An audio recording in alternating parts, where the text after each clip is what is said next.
dia mbola amin'ny fifaliana trano no ahafahana miaraka amintsika anatin'izao fampahirezana foy izao ivavakisika. Mbola misaotra anao hatrany Jehovahandriamanitra ray satria tsy mitsahatra ny miteny ianao, tsy mahajery anay ao anatin'ny fahoriana ianao fa miditra an-tsehatra mandrakariva, mitondra ny vahaolana, mampahery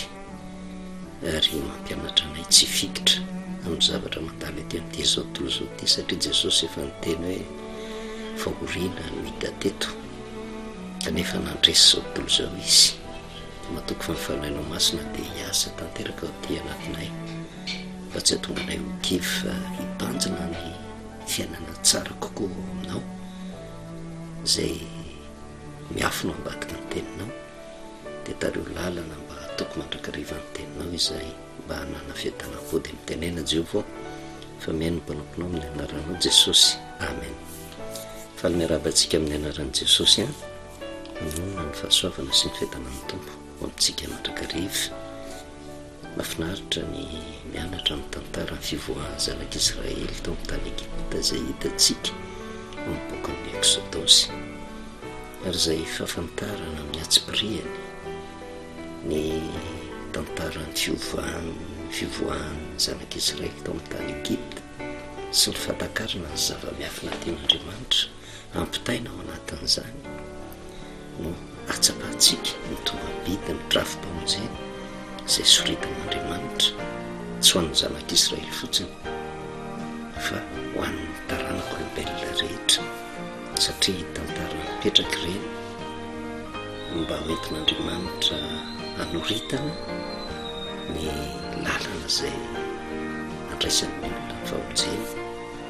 Kanefa ny famonjena ataon'Andriamanitra io tsy parantery fa safidy, ary raha mijery fotsiny tsika izay toejavatra misy tao amin'ny tany Egipta izay, zanak'Israely tafavoaka ary ny Egiptiana izay miaran-doza, safidy daholo zany, safidy ny zanak'Israely ny nanaiky ny toromarika napetrak'Andriamanitra mba hahatonga azy ho tafavoaka somatsara amin'ny tany Egipta. Safidy ny Egiptiana koa nahatonga azy niaran-doza, satria zavatra nitranga dia tsy nanaiky ny sitrapon'Andriamanitra, ary teo natrehany zany rehetrarehetra zany. Nefa dia nambaran'ny Mosesy mazava tsara ny drafitra napetrak'Andriamanitra hoe na ho an'ny zanak'Israely azy dia tsy nisy antery fa nanaja ny safidy, nanaja ny fanapahan-kevitra ny zanak'Israely Mosesy. Fa ny zavatra nataony fotsiny dia nanambara lalana tokony hizorany ary nampahafantatra azy ny toe-javatra hitranga sy ny vokatry ny tsy fankatoavana ny tenin'Andriamanitra. Ary torako zany koa atsika izay miaino, mametraka safidy amintsika Andriamanitra, tsy manery mihitsy izy raha mitondra an'izao teny fampahirezana izao. Tsy resaka fanerenana kolaka akory, tsy maintsy anaiky izay voalaza ny teny misoratra masina, fa Andriamanitra manambara fotsiny fiainana tokony ho azony tsiraray avy, ka raha mety amin'ny olona dia mankatony teny izy dia mandray ny voka-tsoa. Tsy mety amin'ny olona dia ny tantara izay hitantsika mahakasika ny zanak'Israely sy ny Egiptiana dia mampiseho amintsika ny safidy izay niraisy ny tsiraray avy. Ny famonjena nataon'Andriamanitra raha fitinina dia miankina amin'ny safidy izay raisiny ny olona. Omeny maimaim-pony io fa tsy azo moramora foana, tsy hoe zaray-potsiny dia izay te handray mahazo mandray, fa misy fepetra ny fandraisana izay famonjena soritan'Andriamanitra izay. Zao no ambaran'ny Mosesy tamin'ny zanak'Israely tamin'izany vanim-potoana izany, raha nitantana azy nivoaka tao amin'ny tany Egipta izy, nanaiky ny safidy ny zanak'Israely matoa tafavoaka tao. Kanefa hitantsika ihany koa ny tantaran'ny Egiptiana izay farany teo hoe tsy niaraka tafavoaka tamin'ny zanak'Israely ny vokany, ringana tao amin'ny ranomasina mena, safidy ny zany. Kanefa na izany ary mbola tsy tonga tany amin'ny tany Kanana ny zanak'Israely, dia nisy fampatsiarovany Mosesy ny tombam-bidin'izay fanekena, ny fanafahana nataon'Andriamanitra sy mizorana ho amin'ny lalam-pamonjena izay soritany mba handraisany fanavotana de tornome atoko fatelopolo ny dimy ambifolo ka hatramy faharoapolo mba tiako isaintsainantsika tsiralay avy satria afatr'andriamanitra ho any zanak'Israely io ary de ho hitantsika moa hoe ny famonjena nge sy ny fanafahana tsy natao any zanak'Israely fotsiny fa ny fiden'andriamanitra manokana ny zanak'Israely mba fitaratra ho atsika zay tapa-kevitra ny ankatohan'andriamanitra satria tsy afabela fa io andriamanitra io de andriamanitra ny firenena rehetra fa ny firenena rehetra no tsy manaiky fikitra aminy fa mamorona andriamanitra tiany ho ankatoavina mamorona andriamanitra zay mety amin'ny fiainany tsiraray avy fa ny andriamanitra zay vavahantsika de fa misy hatram'izay izy izy no nahary-tongotra aman-tanana atsika izy no nametraka ny firenena amin'ny toerana misy azy tsiraray avy ary izy ny tsy maintsy ho tompo ny teny farany ary zay no ananany Jehova fahefana ho an'izay manaiky tahaka ny zanak'Israely manafaka azy eo amin'ny tany Egipta zay koa no ananany Jehova fahefana ho an'ny zanak'olombelona tsy manaiky azy de io mitandindony Egipta zay nanda ny afatr'andriamanitra de loza amina tambo ny anjady tamin'ny Deutéronome atoko fatelopolo ny 5 ka hatramin'ny 20 mety eritreritrytsika hoe ho an'ny zanak'Israely fotsiny eo fa afatra napetrak'andriamanitra nomena Mosesy mba isaintsaina ny zanak'Israely sy isaintsaina ny zay olona tapa-kevitra tena isotra amin'ny lalan'ny famonjena. Deutéronome atoko fatelopolo ny 5 ka hatramin'ny 20 indro efa nataoko teo anoloanao zay androany ny fiainana sy ny soa ary ny fahafatesana sy ny loza tamin'ny nandidiko anao androany ho tiany Jehova Andriamanitra ao ka andeha amin'ny lalany ary hitandrina ny didiny sy ny lalany ary ny fitsipiny mba ho velona ianao ka hiamaro ary mba hitahiny Jehova Andriamanitra ao anao any amin'ny tany zay efa hidiranao holovana fa raha mivily kosa ny fonao sy ka tsy mihaino ianao fa voataona iankohako eo natrehan'izay andriamanika fa sy hanompo azy de lazaiko aminareo anio fa ho ringana tokoa ianareo ary tsy maro andro eo amin'ny tany zay efa hidirana holovana rehefa tafitany Jordana ianareo miantso ny lanitra sy ny tany aho anio izy ho vavolombelona aminareo fa efa nataoko eo anoloanao ny fiainana sy ny fahafatesana ary ny fitahiana sy ny fanozonana ko mifidiana ny fiainana mba ho velona ianao sy ny taranakao de no tiany Jehova Andriamanitra ao ianao ka iainy ny feony sy fikitra aminy fizany ny fiainanao sy famaron'ny ny andronao mba honenanao eo amin'ny tany zay nianianan'i Jehova tamin'ny Abrahama sy Isaka ary Jakoba razanao omena azy tsy afaka ilazitsika hoe ho an'ny zanak'Israely zany fa mipetraka ho antsika kristianina zay milaza fa manana Andriamanitra ray zanaka fa na masina zay tobotsika isika de io mampafantatra fa tsy manery zany Andriamanitra mametraka safidy mazava izy nataoko teo anoloanao ny fiainana ozy sy ny fahafatesana zany hoe misy zavatra anankiroa de ny fitahiana sy ny fanozonana napetrany teo anoloana fa nanorevitra kosa izy hoe misafidiana ny fiainana mba ho velona ianao zay le safidy zay miankina amin'ny isambatan'olona na isafidy andray ny famonjena tahaka ny zanak'Israely isafidy ny ho afaka ivoaka teo amin'ny tany Egipta na isafidy tahaka ny Egiptiana tsy anaiky ny teny Jehova de hitantsika ny toe-javatra mitranga raha ny fampahirezana zay niraisitsika tamin'ny farany mandalo fotsiny tonga teo amin'ny ranomasina mena velona ny zanak'Israely nandia tany maina nipita teo voan'ny ranomasina mena samy niditra teo koa na ny Egiptiana nandia tany maina fa ny zanak'Israely tafavoaka velona fa ny Egiptiana ringana tanteraka tao anatin'ny ranomasina mena satria safidiny eo ary manaitra de ty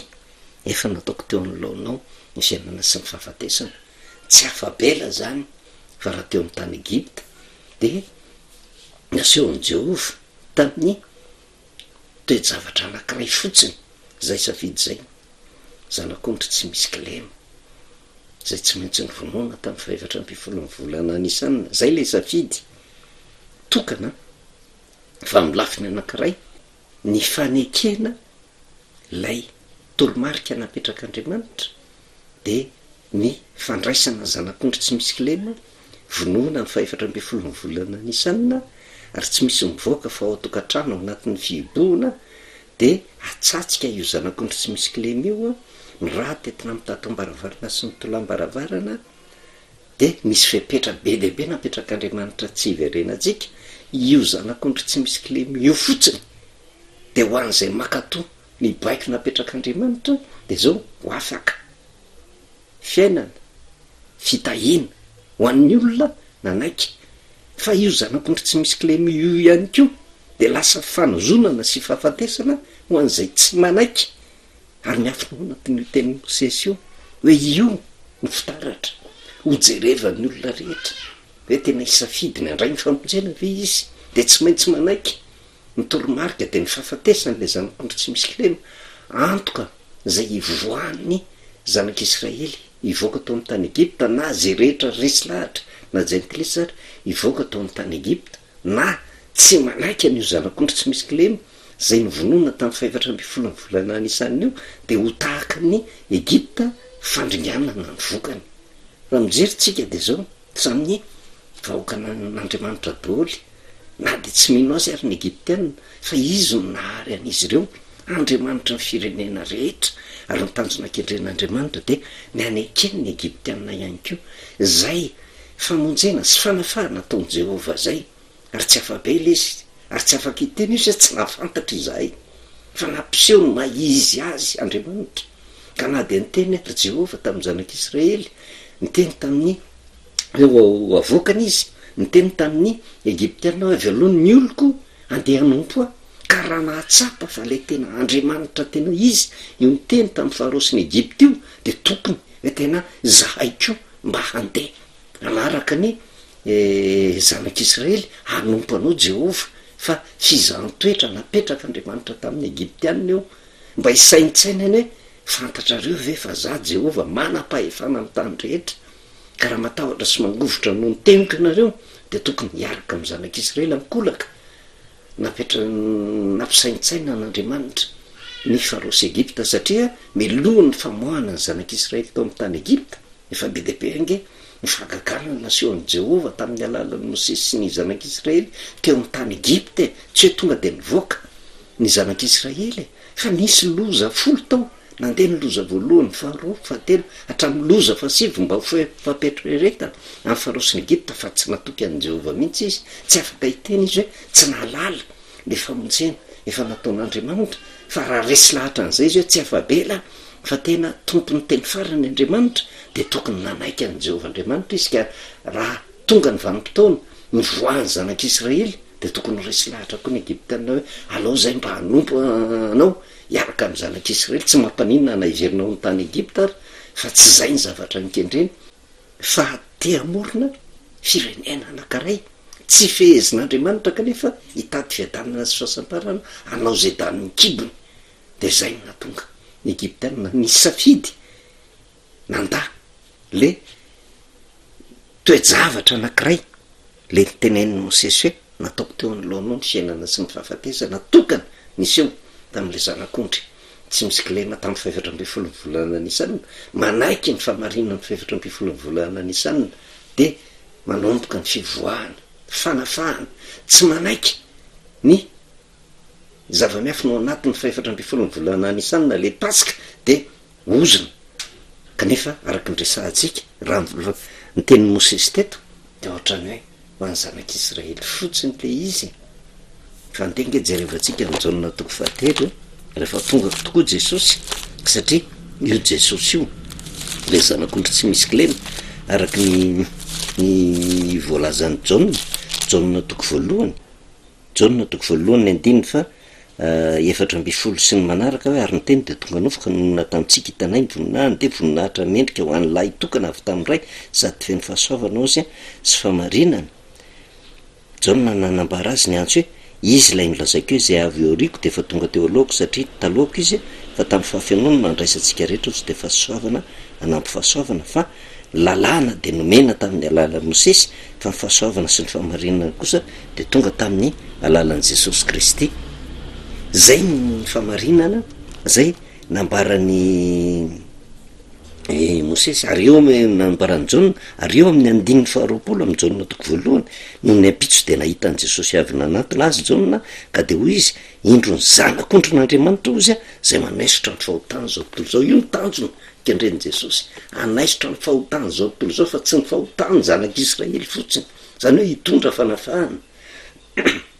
ny alanenina nefa jesosy teto am'ty zao tontolo zao ty ary a tsisy azony natao fa tsy nanolotra ny tenany tamin'ny faefatra amby folo volana nisany tahaka an'lay zanak'ondry tsy misy kilemy de nanaiky ho faty teo amin'ny hazo fijaliana zay fahafatesany teo amin'ny hazo fijaliana zay famonjena ho an'izay manaiky ny zava-miafina mahakasika ny pasika faefatra amby folo volana nisany natapa-kevitra ny ainga sy hiala ave fa rehefa tsy tapa-kevitra ny ala faefatra amby folo volana nisany de ho tonga fahafatesana sy fanazonana kosa ho an'izay tsy manaiky an'izany ary nyporofo mivaingana am'izany de io ny tantarany zanak'israely sy ny egiptiana samy niainga ataon'ny tany egipta fa tsy tamin'ny vanim-potoana voatendry ary nitanjona ankendrena tsy mitovy de hitatsika fa vo niala kelikely fotsiny de fa be de be ohatrany hoe nizotra tamin'ny lalina voasolotr'andriamanitra lala tokana ihany angeny naran'izy ireo e fa io le nyresantsika hoe tsara fiaingana ny zanak'israely nandia tany maina nivoaka ny ranomasina mena tara fiaingana ny egiptiana zay tanindindrony olona tsy manaiky ny zava-miafa ny faefatra amby folo ny volana nisany ringana tao anatin'ny ranomasina mena. Jesosy nilaza nefa aty am'jaona toko fahatelo mba ho fantatritsika fa ny famonjena tsy ho any zanak'israely fotsiny a jaona toko fahatelo de zao ny voalazan'ny jesosy kristy voalazan'ny jaona mahakasika an' jesosy kristy jaona toko fahatelo de ny andininy fa fito amby folo jaona toko fa fito amby folo ka hatramin'ny andininy fa sivy amby folo fa andriamanitra ozy tsy naniraka ny zanaka ho am'izao tontolo zao anameloko izao tontolo zao fa zay mino azy fa mba amonjeny zao tontolo zao. Zany hoe eto ny tenin'andriamanitra zany de tsy milaza hoe fa andriamanitra tsy naniraka ny zanaka ho am'ny zanak'israely anameloko ny zanak'israely fa mba amonjeny ny zanak'israely fa izao tontolo zao ao anatin'lay zao tontolo zao na mino an'andriamanitra na tsy mino an'andriamanitra na israely na jentilisa fa rehefa mety olona velona ty am'ty zao tontolo zao ty de zay le hoe tonga eto am'izao tontolo zao izy a tsy anameloka izao tontolo zao raha dikatsika ny ambokiny exodosy tsy anameloka ny egiptiana tsy anameloka ny israely fa mba hamonjeny na ny israely na ny egiptiana zay mino azy ozy de tsy hoelohana fa zay tsy mino kosa de fa voaheloko raha teo satria tsy mino ny anarany zanakalahy tokan'andriamanitra ary zao ny fanamelohana ozy a fa tonga am'izao tontolo zao ny mazava nefa leo amin'ny olona ny maizina to zay ny mazava satria ratsy ny asany de hitatsika zany zava-miafina anketo amin'ny bokin'ny exodosy tena nisy aizina mandrakotra mihitsy tao amin'ny tany egipta tamin'izany vanim-taon'izany isan'ny lozany tranga tao fa ny zanak'israely nahita mazava entina ilazana hoe le mankatony tenin'andriamanitra de miaraka amin'ny mazava mandrakariva fa tao ny tanàna ny egipta kosa de aizina mikitroka tao de zany keo ny toejavatra misy am'izao vanim-taona zao tohatrany manaiky an'andriamanitra molony fotsiny ozy nylazainy jesosy nefa mifony lavitra azy satria io le tenen'ny mosesy ny nataoko teo ny lohanao fiainana sy ny fahafatesana ny fitahina sy ny ozona aiza le fiainana sy fahafatesana ao amin'io zanak'ondry tsy misy kilema zay novonoana tamin'ny faefatra amby folo ny volana anisan'io zany hoe zavatra tokana fotsiny famarinana tokana fotsiny fa raha raisina de fiainana sy fitahina fa raha lavina de fahafatesana sy ozona. Jaona toko faharoa amby folo jaona toko faharoa amby folo ny andininy fa fito amby efapolo de jesosy ndray no miteny jesosy no miteny ny andininy fa fito amby efapolo de zao mivoalaza zao raisitsika hatramin'ny andininy fa efatra amby efapolo ka hatramin'ny andininy fa valo amby efapolo ary jesosy niantsoka nanao hoe zay mino aho ozy de tsy zao nonony a fa zay naniraka ary zay mahita de mahita zay naniraka zao tonga am'izao tontolo zao ozy a ho fahazabana mba tsy hitoetra ao maizina zay rehetra mino ah raha misy mandre ny teniko ozy ka tsy mitandrina zao tsy mitsara azy fa tsy tonga hitsara izao tontolo zao aozy a fa hamonjy izao tontolo zao. De jereo fa tena tsy mivantana ho ny zanak'Israely tsony fa io le zanak'ondry tsy misy kilema, tsy tonga hitsara zao tontolo zao fa tonga mpa hamonjy izao tontolo zao ozy zay mandady ka tsy mandray ny teniko de manana zay mitsara azy izy. De ny teny zay nolazaiko zany ihany ozy no hitsara azy amin'ny andro farany ary satria za tsy niteny hoa fa nyray zay naniraka izy no nandidy ah zay olazaiko zay odoriko ary fantatro ozy fa fiainana mandrak'izay ny didiny a ko zay lazaiko de lazaiko arak'izay nolazay ny ray tamiko. Zany no nambaran'i Jesosy Kristy ho azy zao tontolo zao tsy tonga hitsara ny zao tontolo zao fa mba hamonjy zao tontolo zao. Kanefa raha misy mandray ny teny ozy ka tsy mitandrina tsy mitsara azy Jesosy fa ny teny zay nolazaiko no hitsara azy. Inona le teny zay nolazainy? Miafina ao ambadiky le afatra napetraka Mosesy fa napetraka teo alohanao fiainana sy ny fahafatesana fitahina sy ny ozana, zany hoe efa nampahafantarina de mimeloha ny fahafatesany zanak'ondry tamin'ny andro Paska, fahafatesany Jesosy tamin'ny fahaefatra-ambin'ny folo ny volana Nisanina, zay ihany ny famarinana mariky ny fiaingana ekenao fiainana sy fitahina lavinao fahafatesana sy ozana. Ary zay ny fantakarantsika lay tantarany zanak'Israely vao atao amin'ny tany Egipta, ny fantakarana an'izany nampakarantsika drafi-pamonjena zay soritan'Andriamanitra ka anjarantsika zany mandray safidy fa Andriamanitra nampiteny an'i Mosesy hoe efa nataoko teo alohanao ny fiainana sy ny fahafatesana, ny fitahina sy ny fanazonana, kanefa mbola manoro hevitra ampitiavana ihany izy misafidianana ny fiainana mba ho velona ianao. Anjarantsika ireo olona mandray safidy fa zay le hoe rehefa hisafidy ny fiainana zay omena maimaim-pona ny famonjena fa tsy azo moramora foana fa fipetra mba handraisana an'izay de araky ny 5:20 amin'ny Deutéronome 3:13 hoe de notiany Jehovah Andriamanitra ao ianao iain'ny feony a ny fikitra aminy a fa zany ny fiainanao sy famaroany andronao mba honenanao ny amin'ny tany zay nianianany Jehovah tamin'ny Abrahama sy Isaka ary Jakoba ary razanao omena azy tsy metraketraka Andriamanitra mitady ny zava-tsoa rehetra omena antsika amaolana antsika anjarantsika mandray ny safidy fa io tsy videm-bola io e fa nakenao fotsiny anaiky le teny ange de misy zava-mahagaga ataon'Andriamanitra ho amin'ny fiainanao ary zany ko mikendren'Andriamanitra na de ho amin'ny firenentsika azy ny safidianantsika hifikitra amin'ny Jehovah fa zay manana any Jehovah ho tokony a manasitrana ny tanin'ny Jehovah voninahitra an'Andriamanitra rireny a vavakisika satranao Jehovah Andriamanitra reny no miteny zay nomenao. Andriamanitra fitiavana manaja ny safidiny zanak'olombelona na de ny foroninao azy izahay kanefa safidy zay raisinay no mamaritra zay ho avinay na ho fitahina na fahamozona na fiainana na fahafatesana ampianaro zay mba hipanjina ny fiainana ao amin'i Jesosy Kristy de misaotra indrindra ray ny minarinao Jesosy. Amen. Anao velomantsika amin'ny anaran'i Jesosy a ary manonona fahasoavana sy ny fiadanana tompony ho amintsika mandrakariva.